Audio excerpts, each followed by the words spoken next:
Hello दोस्तों। आज हम लेके आए हैं दो तरह से गेहूं के आटे से बनने वाली मठरी की रेसिपी, जो कि बेहद ही सिंपल होगी और बहुत ही ज़्यादा टेस्टी और चटपटा बनने वाली। तो चलिए इसको देख लेते हैं। तो यहाँ गेहूं का आटा हमने ले ली और उसके बाद अब हम इसमें डाल देंगे रिफाइंड तेल। तो यहाँ पे रिफाइंड तेल इतना डालना है कि ये बहुत ही अच्छी तरह से मैश हो जाए। और उसके बाद हम यहाँ पे अजवाइन को लेंगे। तो यहाँ पे अजवाइन को इस तरह से थोड़ा सा मसल के लेने से फ्लेवर बहुत ही बढ़िया आती है। तो अजवाइन डाल के नमक डाल दिए हैं थोड़ा सा, और डाल के और इसको बहुत ही अच्छी तरह से मसल लेंगे। और तब तक मसलेंगे तब तक ये मुट्ठी में जब हम लेंगे तो बंध जानी चाहिए। तो यहाँ पे आप लोग देख सकते हैं, इसको बहुत ही अच्छी तरह से हम बांध के देखिए बंध रही है। तो बस अब इसको हमें गूँथ लेने हैं। तो गूँथना ऐसा है कि ना ज़्यादा हार्ड होनी चाहिए ना ही ज़्यादा सख्त होना चाहिए। तो बस इस तरह से इसका डो लगाना है। तो चलिए इसको हम गूँथ लेते हैं और गूँथ के फिर हम लेके आते हैं। बहुत ही सिंपल है और बहुत ही अच्छी ये रेसिपी है। तो यहाँ पे देखिए आटा को हमने इस तरह से गूँथ के और इसके बाद इसको हम रेडी कर लेंगे। और यहाँ पे देखिए बहुत ही आराम से ये गूँथ जाती है, बिल्कुल बिना झंझट के ही एकदम अच्छी तरह से गूँथ जाती है। तो चलिए इसको गूँथ लिए। अब हम इसको साइड में रख लेंगे ताकि ये बहुत ही अच्छी तरह से सेट हो जाए। तो अब हम यहाँ पे एक स्लरी बनाएंगे। तो स्लरी बनाने के लिए हम यहाँ पे मैदा का इस्तेमाल कर रहे हैं। इसकी जगह आप गेहूं का आटा भी ले सकते हैं। और उसके बाद हम यहाँ पे थोड़ा सा ऑयल डाले हैं और ऑयल डाल के और इसका एक अच्छा सा पेस्ट तैयार कर लिए हैं।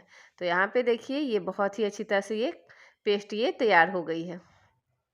तो अब हमें इसे साइड में रखना है क्योंकि ये अच्छी तरह से मिल गए हैं। अब हम यहाँ पे आटा को भी देख लेते हैं। तो आटा भी बहुत ही अच्छी तरह से सेट होके आ गए हैं। तो ये बनने के लिए एकदम तैयार है। तो अब हम यहाँ पे एक चॉपर बोर्ड डालेंगे और इस चॉपर बोर्ड पे इसको अब हमें अच्छी तरह से फैलाते हुए इसको ऐसे देख सकते हैं, इसको एक काट लेंगे।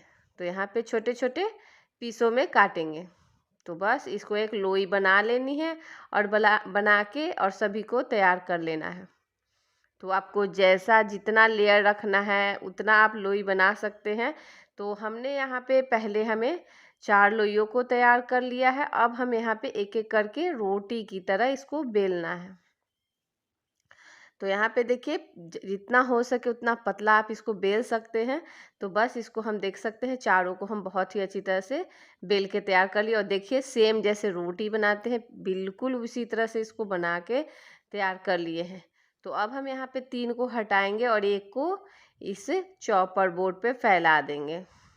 तो यहाँ पे देख सकते हैं हम एक को डाल के और उसके बाद जो हम स्लरी तैयार करके रखे हुए हैं वो हम इसमें अब फैलाएंगे। तो यहाँ पे देखिए पूरे रोटियों में अच्छी तरह से यहाँ पे लगा के और उसके बाद दूसरी रोटी को इस पे डालेंगे। इससे क्या होगा कि जो लेयर होगी वो बहुत ही अच्छी आएगी। तो बस इसको मिलाते हुए और इसको अब हम सारी इसी प्रोसेस से सारी रोटियों को हम एक दूसरे पे इसी तरह से डाल के 4 को हमने पहले एक बार बना के रखेंगे।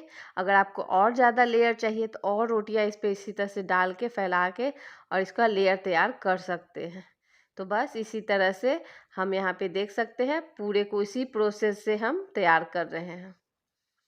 तो चलिए इसको अब हम इसी प्रोसेस से तैयार करके फिर हम आगे का प्रोसेस करेंगे। तो यहाँ पे देखिए इसको हम बिल्कुल एक जैसे ही सभी रोटियों को हम तैयार कर लिए हैं। अब हम यहाँ पे क्या करेंगे, थोड़ा सा इसको दबाते हुए इस तरह से देख सकते हैं और इसको हल्का सा इसको बेलेंगे और एक तरफ से फिर से इसको लगा देंगे और लगा के इसको मोड़ देनी है। तो यहाँ पे देखिए इसको बिल्कुल इस तरह से मोड़ के और उसके बाद इसको तब हम बेलेंगे। तो बस अब हम चलिए इसको बेलन की हेल्प से इसको पतला सा एकदम जितना हो सके, ज़्यादा भी नहीं और मोटा भी नहीं, उतना पतला इसको बेल के तैयार करना है। तो बिल्कुल चौकोर शेप में ही इसको हम बनाएंगे। तो यहाँ पे देखिए पूरे चॉपर बोर्ड में जितना हो सका हम इसको फैला दिए और फैलाने के बाद अब हमें यहाँ पे इसकी कटिंग देनी है। तो देखिए बिना झंझट के ही इसकी लेयर हमने तैयार कर ली एकदम आराम तरीके से। तो यहाँ पे अब हम इसको काट लेंगे। आपको जितना छोटा, पतला, बड़ा जैसा भी रखना है आप अपने अनुसार इसमें कटिंग दे सकते हैं। तो यहाँ पे देखिए हम पहले लंबे लंबे शेप में इसको काटे हैं और काटने के बाद फिर से हम इसमें छोटे छोटे साइज की इसकी कटिंग लगाएंगे। तो यहाँ पे देखिए बिल्कुल इस तरह से। तो बहुत ज़्यादा छोटा भी हम नहीं रखे हैं और बहुत ही ज़्यादा बड़ा भी नहीं रखे हैं। तो बिल्कुल इस तरह से इसको पूरे को हमें काट लेनी है और सबको अलग कर लेना है। तो यहाँ पे देखिए और इसकी लेयर आप लोग देख सकते हैं, 4 लेयर बहुत ही अच्छी तरह से जब ये फ्राई होगी तो इसका लेयर खुद खुल के आएगी। तो चलिए इसको फ्राई कर लेते हैं। तो फ्राई करने के लिए तेल हम गरम होने के लिए पहले से डाल रखे थे। तो ये गरम हो गई है। तो यहाँ पे हम एक एक करके अब हम पूरे मछली को डालेंगे और डालने के बाद इसे मीडियम फ्लेम में अच्छी तरह से इसको फ्राई करना है। तो हाई फ्लेम नहीं करना है, मीडियम फ्लेम में ही इसको फ्राई करना है। और देख सकते हैं डालते डालते में ही ये ऊपर आने लगी। तो बस इसको चलाते हुए एक तार से इसको इसी तरह से हिलाते हुए इसको फ्राई करेंगे। बहुत ही जल्दी फ्राई भी हो जाती है, बहुत ही खस्ता हल्का सा ये स्नैक है। बिल्कुल ज़्यादा ऑयली भी नहीं होती है, गेहूं के आटे से है तो बहुत ही हेल्दी भी हुई। तो यहाँ पे देखिए इसी तरह से चलाते हुए एक तरफ से, क्योंकि कलर एक तरह से आनी चाहिए तो इसीलिए इसको हिलाते हुए ही इसको फ्राई करेंगे, छोड़ेंगे नहीं। तो बस इसी तरह से इसको चलिए फ्राई कर लेते हैं जब तक इसका कलर ना चेंज हो जाए। तो यहाँ पे देख सकते हैं इसका कलर थोड़े थोड़े आने लगे हैं। तो फिर भी अभी अभी हमें इसको और फ्राई करनी है और फ्राई करके तब हम इसको निकालेंगे। तो और आप लोग देख सकते हैं इसकी लेयर खुल के आने लगी है। तो बस आसान तरीके से हमने आप लोग को बताया कि कैसे इसमें लेयर आ सकती है। तो बस इसको चलिए अब हम निकाल लेते हैं, क्योंकि फ्राई बहुत ही अच्छी तरह से हो गई, कलर भी इसका एकदम बहुत ही अच्छा आ गया है। तो चलिए इसको निकाल लेते हैं और निकाल के और बाकियों को भी बिल्कुल इसी तरह से हम बना के तैयार कर लेते हैं। तो ये बहुत ही खस्ता परतदार ये मठरी गेहूं के आटे से ही घर पर बनाइए और बच्चों को ज़रूर दीजिए, बहुत ही अच्छी लगती है और खाने में भी बहुत ही मज़ेदार और टेस्टी लगती है। तो यहाँ पे देख सकते हैं पूरी मठरी को हमने यहाँ पे बना के डाल दिया और आप लोग देख सकते हैं कितना ज़्यादा खस्ता और परतदार लग रही है। आप लोग को हम तोड़ के दिखाते हैं कितना ज़्यादा ये खस्ता ये एकदम बनी है। और आप लोग लेयर इसका देख सकते हैं कितना खुल के आई है। तो बिल्कुल इसी तरह से इसको बनाइए, बहुत ही अच्छी लगती है और बहुत चाय के साथ खाएं या कुछ भी, मतलब हल्का फुल्का भी स्नैक खाने का मन है तो ये गेहूं के आटे से ही इसको बना के तैयार करिए, बहुत ही बढ़िया एकदम। और बनाने में भी बहुत ही सिंपल है। तो चलिए अब हम दूसरी मठरी की तैयारी करते हैं, जो कि गेहूं के ही आटे से हम इसको बनाएंगे। तो यहाँ पे देखिए दूसरी मठरी इस तरह से हम बनाएंगे। ये भी जो मठरी है वो बहुत ही आसान तरीके से ही बनाएंगे। तो चलिए बनाते हैं। तो यहाँ पे देखिए एक कढ़ाई हमने डाल दी और उस पर थोड़ा सा कुकिंग ऑयल डालेंगे और डाल के और उसके बाद अब हम यहाँ पे डाल देंगे थोड़ा सा जीरा और जीरा डाल के उसके बाद इसको गरम करेंगे। तो यहाँ पे मीडियम फ्लेम करके इसको गरम करनी है और उसके बाद जब ये हल्की हल्की चटक जाएगी तब हम यहाँ पे डाल देंगे सफ़ेद तिल ढेर सारा और उसके बाद चिली फ्लेक्स को डालेंगे और डाल के और उसके बाद इसको चलाएंगे। तो यहाँ पे देखिए इसको हल्का हल्का जब ये कलर थोड़ा सा चेंज हो जाए, ज़्यादा नहीं चटकाना है, तो उसके बाद अब हम यहाँ पे धनिया का पत्ता डाल देंगे। तो धनिया पत्ता पूरी तरह से ऑप्शनली है, अगर नहीं मन है तो नहीं भी डाल सकते, इसकी जगह मेथी का पत्ता भी डाल सकते हैं, कसूरी मेथी जो पत्ता होती है उससे भी डाल सकते हैं। और पानी डाल के इसमें एक अच्छा सा उबाल आने देंगे। तो यहाँ पे देखिए ये हल्की हल्की साइड साइड से आप लोग देख सकते हैं उबाल आने लगी है।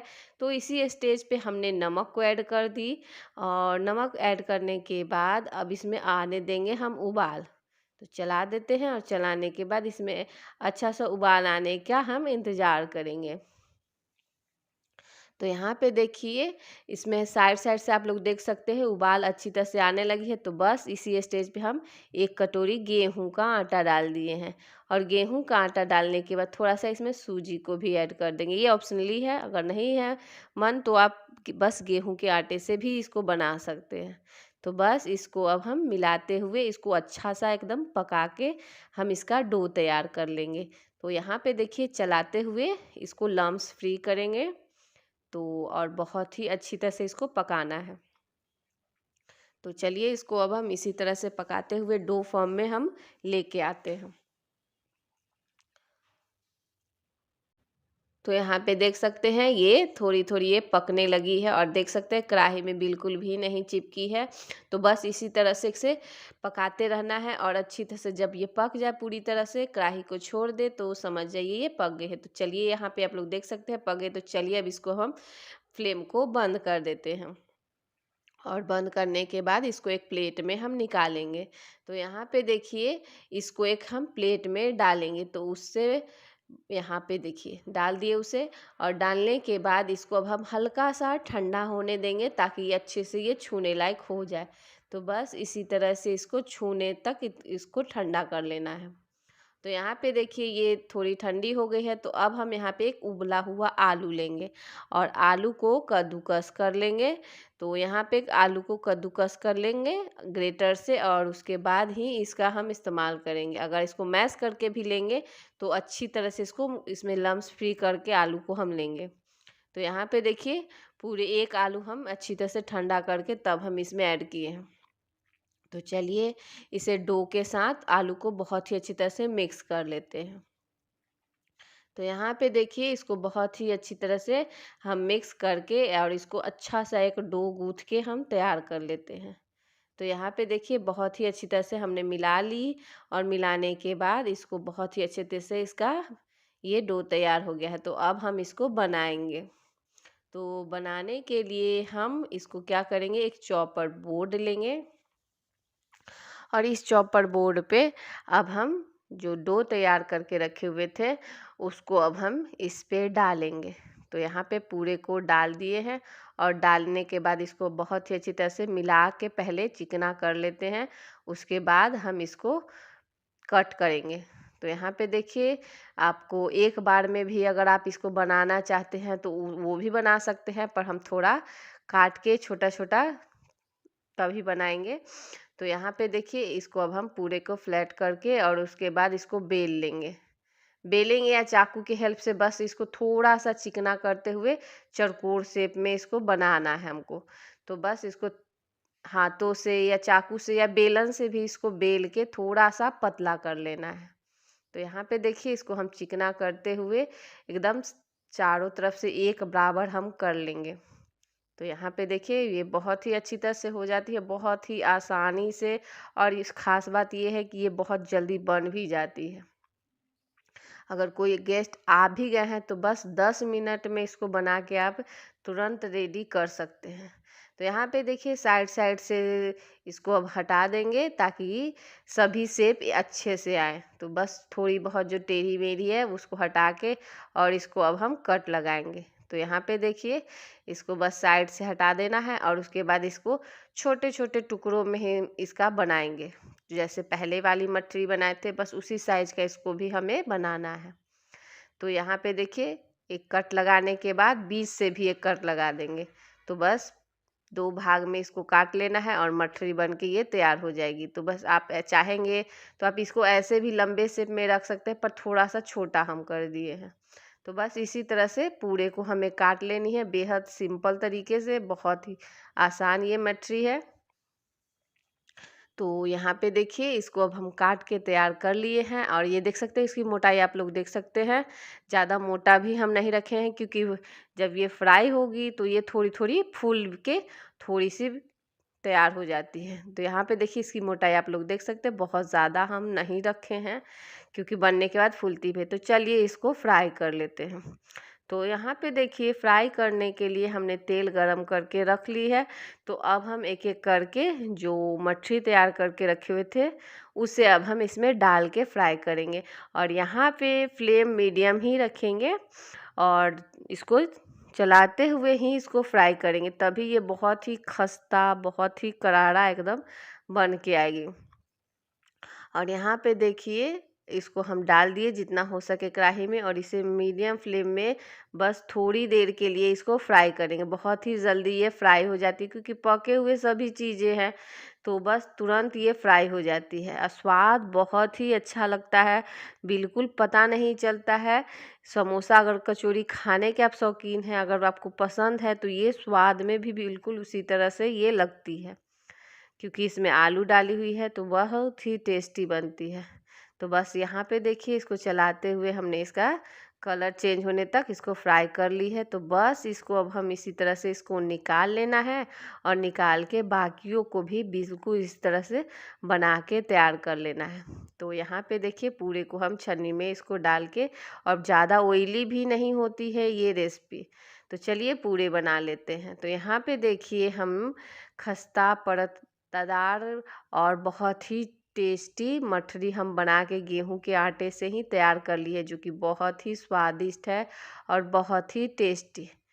तो यहाँ पे देखिए पूरे बना के तैयार कर लिए हैं। तो यहाँ आप लोग को हम गेहूं के आटे से बनने वाली 2 मठरी ऐसी बताई है, जो कि बेहद ही सिंपल है और बहुत ही जल्दी बन जाती है। ऊपर से क्रिस्पी और अंदर से एकदम ये वाली मठरी सॉफ्ट होती है। तो यहाँ पे देखिए बहुत ही अच्छी आप लोग को हम तोड़ के दिखाते हैं। अभी बहुत ही गर्म है, थोड़ी ये ठंडी हो जाएगी तो और ये कुरकुरा हो जाएगा। तो आप लोग भी बनाइए ये मठरी, बहुत ही स्वादिष्ट और बहुत ही टेस्टी। इस होली आप ये स्वादिष्ट मठरी बनाइए और फैमिली दोस्तों के साथ खाइए, बहुत ही अच्छी लगी। कैसी लगी मेरी रेसिपी हमें ज़रूर बताएं। Thank you for watching video.